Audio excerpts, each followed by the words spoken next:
Bonjour à tous, merci de nous retrouver en cette fin d'après-midi pour le dernier webinaire de l'après-midi concernant la doctrine du numérique en santé version 2022. Ce dernier épisode sur l'ordonnance numérique avec Sandrine Frangel pour l'assurance maladie et Anne Dazny-Raspichon pour la délégation ministérielle au numérique en santé. Je vais vous faire une très brève introduction à la doctrine avant de laisser la parole à Sandrine et à Anne, juste pour vous redire qu'on a du coup beaucoup travaillé cette V 2022 pour la rendre plus lisible, pour retravailler le sommaire et notamment vous apporter pas mal d'apports côté ordonnance numérique. Je vous remets dans le chat le lien vers la doctrine qui se trouve sur e-santé. Et puis, vous retrouverez le replay tout de suite après notre séquence directement dans votre boîte aux lettres avec donc le support et puis tous nos échanges. Et bien, je laisse la main à Anne et Sandrine pour la présentation. Oui, bonjour à tous. Est-ce que vous m'entendez? Très bien, très Super. bien. Est-ce que tu peux mettre la slide précédente, s'il te Oui. plaît, Anne? Merci beaucoup.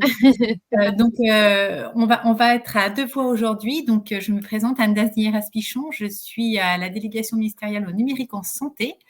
Et donc, je vais vous parler, vous introduire effectivement et faire un lien entre l'ordonnance numérique et la version 2022 de la doctrine du numérique en santé. Donc, pour rappeler que l'ordonnance numérique est un service socle qui se prénommait auparavant e-prescription unifiée, donc vous devez le connaître sous cette appellation. Donc, dans le cadre de cette doctrine, en fait, concernant le volet ordonnance numérique, comme pour les autres services socles, en fait, dans la rubrique, il est indiqué le projet, quels sont les enjeux de l'ordonnance numérique, son objectif. Le corpus, il est rappelé le corpus documentaire de référence, par exemple le CISIS, les impacts et les enjeux pour chaque personne concernée de l'écosystème, à savoir les éditeurs, les professionnels, les personnes usagées.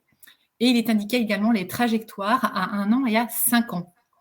Dans le cadre de cette trajectoire à 1 an à 5 ans, il est notamment rappelé les rédactions aux révisions des cahiers des charges dressés par l'assurance maladie qui encadrent en fait toutes les fonctionnalités de l'ordonnance numérique. Et c'est l'occasion également de vous rappeler, si jamais vous n'aviez pas eu l'information, qu'il y a eu une parution d'une V2 du cahier des charges pour la médecine de ville, la pharmacie d'officine et les professionnels de la LPP au mois de février 2023. Je me suis trompée, c'est 2023. Ça, c'était donc pour vous resituer de manière globale ce lien entre l'ordonnance numérique et cette doctrine du numérique en santé. Et l'ambition 2023 est de déployer l'ordonnance numérique chez les médecins et les pharmaciens en s'appuyant sur le dispositif Ségur numérique. Donc, si tu veux bien passer à la slide suivante, c'est de vous rappeler dans les grandes lignes l'articulation entre l'ordonnance numérique et le déploiement des versions référencées Ségur. Donc, les logiciels médecins et pharmaciens référencés dans le cadre du programme Ségur numérique sont et doivent être compatibles avec l'ordonnance numérique. Donc, pour la médecine de ville, pour rappel, le fin de la période de réception des demandes de paiement est programmée au 28 avril. Ça signifie en clair, c'est que les médecins doivent être installés avec cette version référencée Ségur. Ça, c'est la deadline pour la médecine de ville. Et pour les pharmaciens d'officine, c'est la slide suivante. La deadline était programmée au 31 mars et est en cours pour la repousser au 28 avril, donc à la même date que la médecine de ville. Voilà pour replanter le décor de l'ordonnance numérique, et Sandrine va vous parler de manière plus concrète et vous présenter l'ordonnance numérique avec ses objectifs et ses impacts pour l'ensemble de l'écosystème. Bonjour à tous, vous m'entendez bien? Oui, un petit peu doucement, mais on va se concentrer. D'accord. Pour attirer l'attention, donc Sandrine Frangel, donc de la Caisse nationale d'assurance maladie. Et donc, je travaille sur le déploiement des différents outils numériques, dont l'ordonnance numérique, avec notamment la chef de projet, Catherine Morvan-Sigvar, qui n'a pas pu être là aujourd'hui. Donc, comme le disait Anne, le service que vous connaissiez ces derniers mois sous l'appellation e-prescription a été renommé en nom de marque ordonnance numérique. donc vise globalement, et c'est un objectif qu'on poursuivait depuis des années, de pouvoir dématérialiser et surtout sécuriser le circuit de l'ordonnance entre les prescripteurs et l'ensemble des professionnels prescrits. Donc, un des objectifs majeurs, hein, c'est effectivement de pouvoir éviter les fraudes, de faciliter l'accès aussi des prescrits à une base avec des données fiabilisées sur les prescriptions et aussi mieux structurer les prescriptions avec une utilisation qui, là, pour passer en ordonnance numérique est requise, de logiciels d'aide à la prescription qui fiabilisent, hein, la prescription. Ces logiciels, on sait qu'ils étaient, déployés et équipés, hein, les professionnels étaient, équipés, mais ne l'utilisaient pas forcément et là, du coup, on s'appuie vraiment, on s'adosse sur ces logiciels d'aide à la prescription pour structurer l'ordonnance, numérique. L'objectif, hein, c'est, faciliter la coordination des soins, donc un partage des données sur l'ordonnance qui est quand même un élément clé du parcours de soins et puis aussi faciliter pour le patient l'accès à l'ordonnance puisqu'on sait qu'on a un certain nombre de traitements au long cours qui sont renouvelés. On peut être confronté à des pertes d'ordonnance qui nécessitent de refaire une consultation. Là, le patient, on va le voir, retrouvera toujours son ordonnance dans mon espace santé. Une réduction des risques de falsification, on sait notamment en discutant beaucoup avec les pharmaciens qui sont confrontés à des risques de falsification sur certains produits.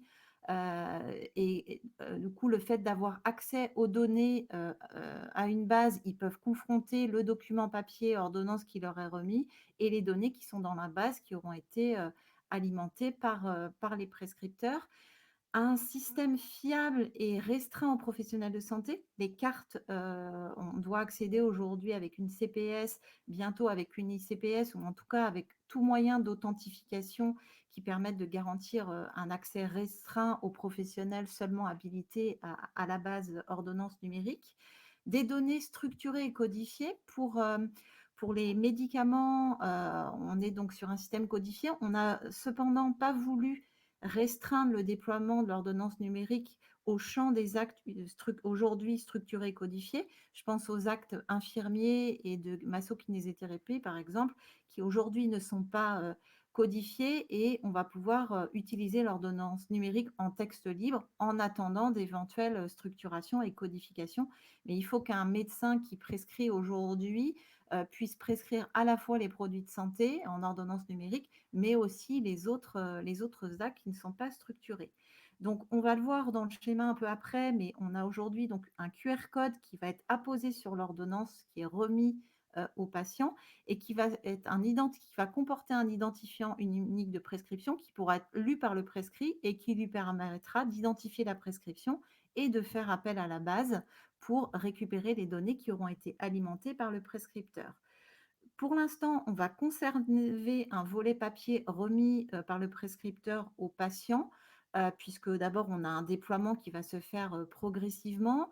Les prescrits peuvent lire le QR code avec des douchettes. On pense notamment aux pharmaciens qui sont déjà équipés. C'est notre première cible de déploiement. C'est aussi pour habituer les patients qui ne vont pas forcément avoir tout de suite le réflexe d'aller récupérer l'ordonnance dans mon espace santé. Et c'était une demande des associations de patients de conserver dans un premier temps ce document papier.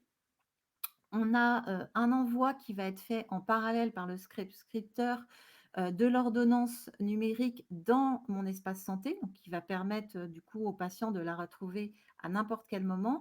On a une nouvelle fonctionnalité aussi qui va permettre en fait aux patients, en récupérant l'ordonnance numérique dans la partie documents de mon espace santé, de la partager avec le pharmacien de son choix pour anticiper des préparations d'ordonnance.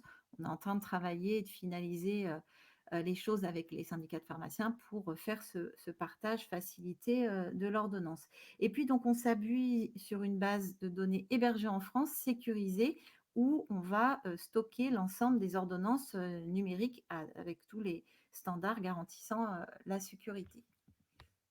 Donc, l'ordonnance numérique, elle a vraiment tout le processus a été vraiment construit en concertation avec les représentants des prescripteurs et des prescrits. On a commencé avec les représentants des pharmaciens et on travaille aujourd'hui avec l'ensemble des professions, alors avec un calendrier différent parce qu'on ne peut pas travailler sur tous les chantiers, mais on commence à travailler avec les infirmiers, avec les masseurs kinésithérapeutes pour trouver une solution qui leur permette d'utiliser aussi l'ordonnance numérique. Donc, ce que je disais, c'est que pour les prescripteurs, on va leur permettre de prescrire tout produit par l'ordonnance numérique. On a commencé par l'ensemble des produits de santé, donc médicaments et dispositifs médicaux. Et on peut, avec ce système, et c'est pour ça qu'on l'appelait ordonnance unifiée, hein, c'est qu'on permet la prescription des autres actes aussi. Je donnais l'exemple des actes infirmiers ou des actes de kinésithérapie qui sont en texte libre, mais qui peuvent être aussi utilisés dans le format ordonnance numérique. Et donc, pour les prescrits, sachant que les transporteurs sanitaires peuvent dématérialiser, on a un circuit de dématérialisation qui est fait sur un autre téléservice, donc ne sont pas dans le champ du processus ordonnance numérique, donc vont pouvoir consulter les données de la base. Donc aujourd'hui, c'est effectivement les pharmaciens qui sont concernés et bientôt les autres professions. Et ça leur permet aussi, côté prescrit, au-delà de la fiabilisation du processus ordonnance, c'est de pouvoir simplifier le traitement des biais justificatifs, puisqu'aujourd'hui, ils doivent envoyer les ordonnances scannées à l'assurance maladie pour le traitement des pièces justificatives. Avec l'ordonnance numérique, comme l'assurance maladie a accès à la base au moment de la délivrance, comme aujourd'hui, quand on leur envoie les documents, ils auront accès directement aux données sans que les prescrits aient envoyé de pièces justificatives complémentaires. Donc, ce qui ne change pas avec l'ordonnance numérique, c'est bien évidemment le libre choix du prescrit et du prescripteur. Le patient peut aujourd'hui aller voir n'importe quel prescripteur et va pouvoir aller voir n'importe quel prescrit, puisqu'avec son impression papier avec le QR code, le prescrit équipé pourra lire le QR code et accéder à la base. Le déroulé de la consultation qu'on a voulu le moins impacté possible pour obtenir l'adhésion des prescripteurs. Il ne fallait pas que ça modifie leur pratique quotidienne. La remise, je disais, donc d'une ordonnance papier en fin de consultation. La possibilité, comme aujourd'hui dans le cadre réglementaire, pour le pharmacien d'ajuster éventuellement l'ordonnance après accord du médecin s'il y a besoin d'une modification sur un médicament ou autre, il peut le tracer dans la base ordonnance numérique. Et puis, la possibilité de traiter des ordonnances papier classiques, c'est-à-dire qu'aujourd'hui, si le médecin a une difficulté, est en mobilité, n'a pas accès au processus et à la base, il peut toujours, par ailleurs, faire des ordonnances papier classiques en parallèle des ordonnances numériques. Les nouveautés, c'est le format de l'ordonnance papier, donc avec, on va voir un facsimilé qui comporte un QR code, mais ça a vraiment peu de changements pour l'usager. Une nouveauté très importante dans le cadre du suivi du patient, c'est la possibilité pour le médecin, il va pouvoir accéder aux données de délivrance une fois que la délivrance a eu lieu, si le patient ne s'est pas opposé à cette consultation. Il aura la possibilité, dès le départ, il sera interrogé par le prescripteur pour éventuellement pouvoir s'opposer à cet accès aux données de délivrance.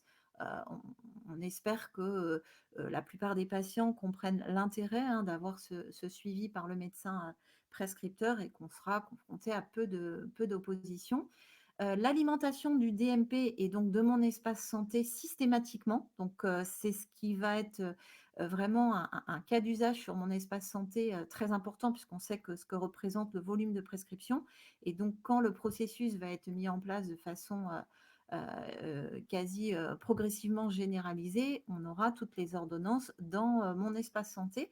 La traçabilité de l'intervention pharmaceutique, donc que j'évoquais tout à l'heure, et de l'action du pharmacien qui sera tracée et mis à disposition aussi du prescripteur s'il n'y a pas eu opposition du patient. Plus d'envoi de pièces justificatives, je le disais, vers l'assurance maladie pour les prescrits. Et puis, bien évidemment, ce qui était notre objectif principal, c'est la sécurisation de l'ensemble du processus de la prescription à la délivrance.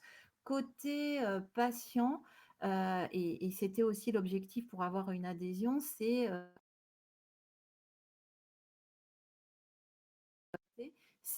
la liberté de choix du prescrit du prescripteur, le fait d'avoir toujours ce document papier remis en fin de consultation, en tout cas dans un premier temps, les conditions de remboursement, bien évidemment, qui ne modifie pas. Et le plus, c'est vraiment l'accès systématique à l'ordonnance dans mon espace santé. Les destinataires, et c'est une garantie aussi qu'on a apportée aux professionnels, c'est qu'aujourd'hui, l'assurance maladie n'aura accès qu'au moment, aux données nominatives, qu'au moment de la délivrance et pas en amont. Donc, c'était une demande des médecins, hein, d'avoir ce processus comme aujourd'hui où l'assurance maladie ne connaît les prescriptions qu'au moment où elles sont exécutées. Et sachant que les agents assurance maladie, hein, sont soumis au secret professionnel. Et puis, on respecte le choix du patient à tous les moments, comme on peut le faire sur mon espace santé, avec l'accord qui est recueilli, en tout cas la non-opposition pour l'accès du prescripteur aux données d'exécution. Et puis, il donne aussi son accord, au moment où le prescripteur lui remet le document, il a la liberté de présenter la prescription au prescrit. Donc, on vous a remis un peu les éléments de contexte sur l'ordonnance numérique. Donc, on en parlait au départ, mais l'ordonnance numérique est un des éléments, hein, du Ségur de la vague 1. Donc, avec l'objectif de généralisation d'ordonnance numérique, on voit qu'on a un calendrier très serré à fin 2024. Ça a été posé par une ordonnance de novembre 2020 et avec un décret d'application là qui est en cours, qui sera publié courant 2023. L'objectif, c'est vraiment que ça simplifie les échanges entre le prescrit et le prescripteur et facilite l'accès des patients à l'ordonnance. C'est un service interrégime, donc qui est vraiment important en couvrant vraiment l'ensemble des assurés sociaux du territoire. On sécurise le processus, hein, avec une réduction du risque de fausse ordonnance et dans un niveau de sécurité garanti sur l'hébergement de la base ordonnance numérique. On a mis des incitations à l'équipement et à l'usage côté professionnel de santé. Donc, on a commencé par les médecins et les pharmaciens. D'abord, vous le savez, un dispositif d'équipement financé par les pouvoirs publics dans le cadre du Ségur, et puis une valorisation qui va démarrer en 2023, puisque dans la convention médicale et dans la convention pharmacien en miroir, on a mis une valorisation financière pour engager à l'usage des professionnels dans le processus ordonnance numérique. Et on s'est appuyé pour cette démarche, et on continue d'ailleurs, hein, puisque comme on a maintenant, on commence à déployer la solution, on a des retours utilisateurs, mais on a testé pendant 2 ans avant le démarrage de la généralisation sur le territoire auprès de médecins et de pharmaciens pour s'assurer que ça correspondait aux besoins de la pratique. Donc, rapidement, ça résume un peu ce que je vous ai dit, hein, tout le processus. On a donc une rédaction de la prescription adossée pour les médicaments, donc au logiciel de la prescription. On va enregistrer, donc le prescripteur va enregistrer via son logiciel métier, hein, l'ordonnance numérique dans la base. En parallèle, l'ordonnance numérique va être injectée dans le DMP. Le médecin va imprimer l'ordonnance papier qu'il va remettre au patient, donc qui comportera le QR code. Et donc, le patient, avec cette ordonnance, pourra se présenter chez le prescripteur de son choix, qui est équipé, bien sûr, puisque aujourd'hui, on peut avoir encore un décalage entre l'équipement des médecins et des pharmaciens. Donc, les deux processus coexistent encore pendant un moment.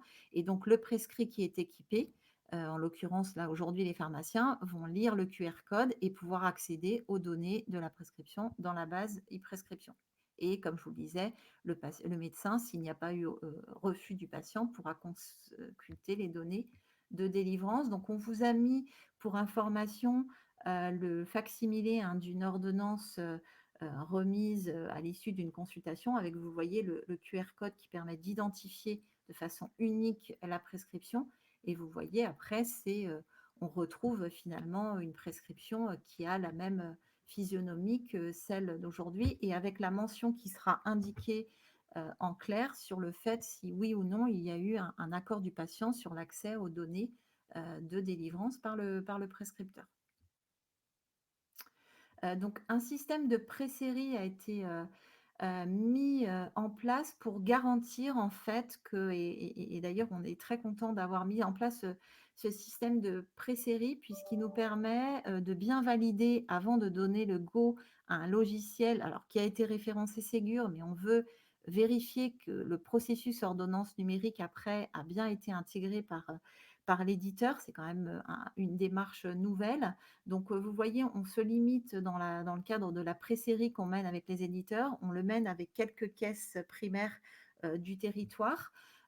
Et on fait une pré-série pendant quelques semaines avec des médecins testeurs et des pharmaciens testeurs avec un petit panel pour vérifier de bout en bout le fonctionnement du processus et en ajustant, si nécessaire, l'éditeur fait les correctifs nécessaires, si nécessaire, pour que le logiciel corresponde bien aux besoins des professionnels de santé. On vérifie aussi tout l'accompagnement qui est fait des professionnels, les tutoriels qui sont mis en place pour vérifier que ça correspond bien aussi aux besoins des professionnels. Donc, on a aujourd'hui, vous le voyez, un état des lieux là, du déploiement. On a 15 logiciels médecins et 8 logiciels pharmaciens qui sont référencés au total Ségur. 32 sont autorisés ordonnance numérique. On a aujourd'hui 8 logiciels en phase de pré-série, donc 5 côté médecin, 3 côté pharmacie. Et on a d'ores et déjà, donc en décembre, là, on a eu 3 logiciels médecins qui ont fini leur pré-série et qui ont été autorisés à déployer sur tout le territoire. Donc, ils sont en train aujourd'hui de déployer massivement, puisque c'est pour certains des logiciels qui, en fait, avaient déjà obtenu leur référencement Ségur, mais qui, pour le module ordonnance numérique, n'avaient pas été activés sur les postes. Et donc là, ils le sont. Et donc, permet aux médecins et aux pharmaciens de pouvoir l'utiliser. Donc, vous voyez, on a maintenant plus de 1000 médecins à installer à date et avec déjà 210 000 ordonnances numériques qui ont été créées. Donc, on voit qu'avec là, le go qui est donné après pré-série, on va avoir de plus en plus un volume important d'ordonnances numériques. Et il faut qu'on aille vite, entre guillemets, puisque vous avez vu, le calendrier de généralisation est très court. Et voilà. Merci beaucoup, Sandrine. Alors, on a un certain nombre de questions. Je vais vous partager. Donc, Frédéric, pour vous répondre, Frédéric, sa question était autour de la mise à disposition maintenue des ordonnances papier. Donc, je crois que Sandrine a répondu. Les ordonnances papier sont maintenues jusqu'à nouvel ordre pour tous les patients. Donc, voilà, il n'y a pas d'exception. Juste pour compléter, Anne, effectivement, par contre, il y a l'envoi vers le DMP, donc il y a l'envoi vers le téléservice ordonnance numérique de l'assurance maladie, mais il y a aussi un envoi automatique vers le dossier médical partagé. Et lorsqu'il y a donc cet envoi vers le dossier médical partagé et que le patient ou la personne le souhaite, le médecin peut ne pas remettre l'ordonnance papier. À contrario, voilà, c'était juste pour compléter. Oui, tout à fait. Alors, la validation, c'est ce que je disais, je complète tes propos. Anne, c'est vrai que cette exonération du papier dans les textes réglementaires devrait être validée par le décret qui est en cours de finalisation que j'évoquais, mais toujours sur le consentement du patient. Alors, comment sera géré le renouvellement d'exception? Donc là, je pense qu'on peut parler des médicaments d'exception.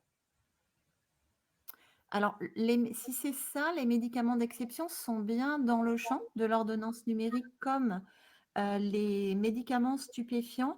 Et donc, aujourd'hui, on a en fait une impression sur papier spécifique, que ce soit pour les médicaments d'exception ou les stupéfiants. Et donc, le décret à venir devrait permettre de s'exonérer de cette impression d'un support spécifique, puisqu'on considère aujourd'hui que le circuit ordonnance numérique donne toute la fiabilité nécessaire pour ces circuits ad hoc qui avaient été mis en place. Donc, on n'aura plus ces supports spécifiques. Mais donc, d'ores et déjà, le processus, indépendamment de ce support papier, intègre à la fois tout le processus nécessaire et les items qui sont nécessaires sur la prescription des médicaments d'exception et des médicaments stupéfiants. Alors, on a un certain nombre de questions, remarques par rapport aux médecins qui ne seraient pas, d'ici fin avril, équipés de leur version Ségur. Voilà, est-ce qu'il y a une problématique par rapport à ces déploiements qui ne seraient pas faits dans les temps et par rapport à l'obligation d'utiliser du coup l'ordonnance numérique? Alors, les logiciels sont aujourd'hui autorisés par la CNDA à l'ordonnance numérique qui soit référencée ou non Ségur. Donc, le référencement Ségur permet un financement, permet également de répondre à des exigences qui sont décrites par rapport au service socle. Mais il y a effectivement, hors référencement Ségur, des logiciels qui sont autorisés CNDA pour l'ordonnance numérique.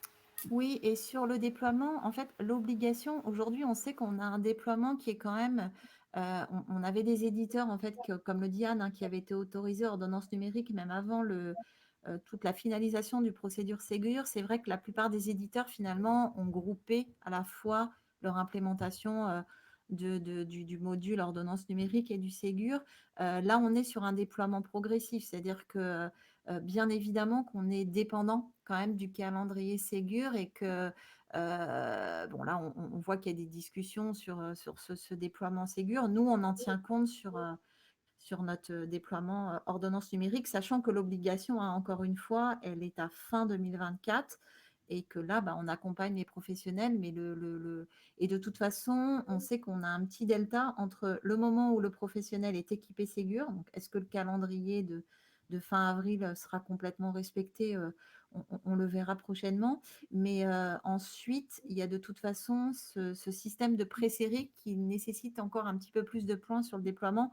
Mais nous, auxquels on tient, on préfère peut-être un peu, quelque part, retarder le déploiement, mais qui se fasse dans des conditions optimales. On le voit là en travaillant sur les pré-séries que quand on écrit un cahier des charges, il peut être pas tout à fait compris que les éditeurs, et ce qui est normal, hein, c'est complexe. Et du coup, le fait de faire ces pré-séries nous permet de faire des ajustements avant de déployer massivement. Et normalement, l'adhésion des professionnels sera meilleure après. Donc, il vaut mieux parfois perdre quelques semaines, mais après, pour faciliter le déploiement de masse. Alors, l'ordonnance numérique permet-elle la prescription par indication? La prescription par... Alors, je ne suis pas certaine de comprendre la question, mais ce qu'on peut peut-être partager, Sandrine, c'est qu'il y a possibilité pour le médecin, il y a un champ qui lui permet de saisir l'indication du médicament qui a été prescrit. Donc, je ne sais pas si ça répond à la question. Sinon, vas-y, mais c'est ce que je puisse trouver. Ouais. Qu'est-il prévu en termes de formation des prescripteurs, car cela implique un nouveau changement de pratique impactant? Oui, alors justement, comme je le disais, dans le cadre des pré-séries, on s'assure, parce que c'est un peu des choses qu'on nous remonte, hein, dans le cadre du déploiement Ségur, c'est vrai que l'accompagnement, la formation des professionnels n'est pas toujours au rendez-vous. Et dans le cadre de pré-séries, on vérifie les supports d'accompagnement, formation qui sont mis à disposition des professionnels. Et donc, voilà, c'est vraiment ce qu'on voit. Après, finalement, je dirais que si le logiciel a été bien implémenté aussi, l'accompagnement, entre guillemets, est moindre parce que le médecin, par exemple, se laisse guider ou le pharmacien. Mais donc, c'est vraiment un élément important de ce qu'on regarde dans les pré-séries pour mettre à disposition après le type de support qui permettent de répondre. Et puis nous, on a après nos côtés assurance maladie, nos délégués du numérique en santé qui sont là aussi pour appuyer les professionnels en cas de besoin. Alors, est-ce que les opticiens sont concernés par l'ordonnance numérique? Alors oui, ils vont l'être comme l'ensemble des prestataires. On va justement commencer à travailler sur la filière visuelle. On va avoir des premiers contacts avec les ophtalmologistes et puis après, la suite, les opticiens. Donc oui, ils sont tout à fait concernés par le champ et en tant que prescrit pour le processus ordonnance numérique. Tout à fait. Quid des prescriptions hospitalières? Tu veux répondre, Anne, ou... Je peux Ça dépend quelle prescription. Pour les prescriptions intra-hospitalières, ça n'est pas concerné par le projet ordonnance numérique. Pour les prescriptions hospitalières exécutées en ville, d'après le DCE, le sujet devrait être intégré d'ici 31 décembre 2024. Oui, tout à fait. Alors, c'est vrai qu'on va travailler, comme on le disait, pour compléter les propos d'Anne, sur les prescriptions hospitalières exécutées en ville. On a beaucoup de demandes, hein, parce que c'est un champ importantes, puis ça permettra peut-être aussi de plus les structurer. On va y travailler. C'est vrai qu'en fait, on est obligé de faire couloir par couloir parce que les problématiques sont différentes. On voit que si je prends l'exemple médecin-pharmacien, on a travaillé sur tout le processus depuis un moment. Mais quand on regarde, quand on doit le décliner sur les infirmiers, les masseurs kinés, qui ont à la fois un rôle de prescripteur et de prescrit, ça veut dire un cahier des charges spécifique, bah, de la même façon, pour les prescriptions hospitalières exécutées en ville, il va falloir qu'on mène un travail spécifique. Et effectivement, comme le dit Anne, normalement, on doit le faire dans le calendrier de fin 2024. Est-ce que... Alors oui, on a une remarque sur le modèle d'ordonnance. Il n'y a pas le data matrix de l'INS.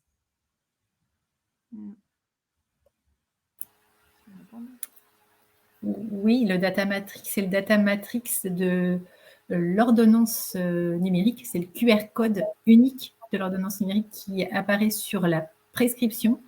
En revanche, les données de l'INS sont intégrées dans le data matrix. Le data matrix, sachant que l'INS est qualifié par le prescrit, c'est-à-dire la personne qui exécute la prescription. J'étais là, parce que je sais qu'on est déjà... On est déjà au bout de notre temps. Renouvellement d'exception égale délivrance par le pharmacien. En attendant que le patient revoie son médecin, comment l'ordonnance sera-t-elle gérée? Je ne sais pas si c'est très clair pour les renouvellements, mais... Je ne suis pas certaine de comprendre la question. Ouais. Si c'est le renouvellement d'une prescription, c'est géré par l'ordonnance numérique, c'est-à-dire que tout est tracé dans le téléservice ordonnance numérique, c'est-à-dire qu'il y a la date de première prescription et si le médecin a prévu X renouvellement, c'est donc bien tracé dans la base ordonnance numérique, donc il est possible de renouveler la prescription et tracer l'ensemble de délivrance.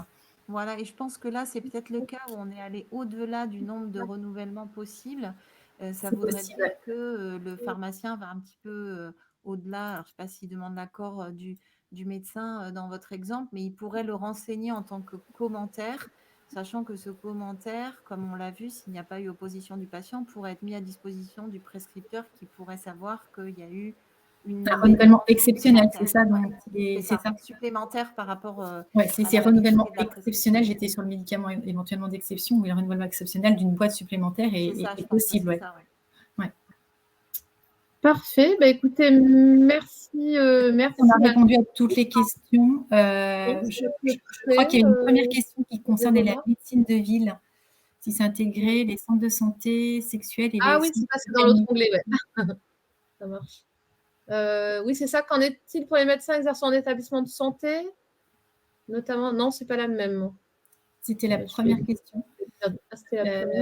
Sandrine, sur la médecine de ville, tu sais si les centres de santé sexuels et les centres de santé oui, c'est vrai. Pour les centres de santé, c'est clair que l'ordonnance numérique aussi se déploie de la même façon que pour la médecine de ville. Alors, ces centres de santé spécifiques, j'avoue que je ne les connais pas. Je ne sais pas. Les centres de santé, de façon générale, oui, sont bien. Et comme c'est précisé sexuel, je ne sais pas s'il y a une spécificité. Mais je ne sais pas s'il y a une spécificité. J'avoue que je ne connais pas.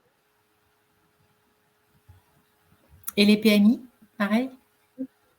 Et les PMI, là, on n'a pas encore travaillé sur donc, au sein des PMI. C'est vraiment sur la question pour Monsieur Topalian, c'est centre de santé de manière générale et sexuel à repréciser et centre de PMI, non. Oui, pas à date.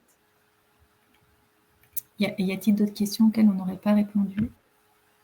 Je crois qu'après, il y avait des remarques, des choses qui se croisaient. Les éditeurs peuvent-ils maintenir la prescription papier? Oui, de toute façon, on a répondu. On a répondu, oui. Écoutez, en tout cas, le temps qu'on regarde, mais je pense qu'on est pas mal. Merci beaucoup à tous. Je vous repartage aussi dans le chat le mail de Caroline à qui vous pouvez vous adresser si vous souhaitez participer à nos travaux envisagés déjà pour la prochaine version de la doctrine, on anticipe. Si vous voulez nous faire vos retours tant sur le fond que la forme du document pour nous permettre d'améliorer encore le document et sa prochaine version. Donc, n'hésitez pas à contacter Caroline en ce sens. Merci Anne, merci beaucoup Sandrine pour votre intervention et bonne fin de journée à tous, à très bientôt. Merci à tous. Au revoir.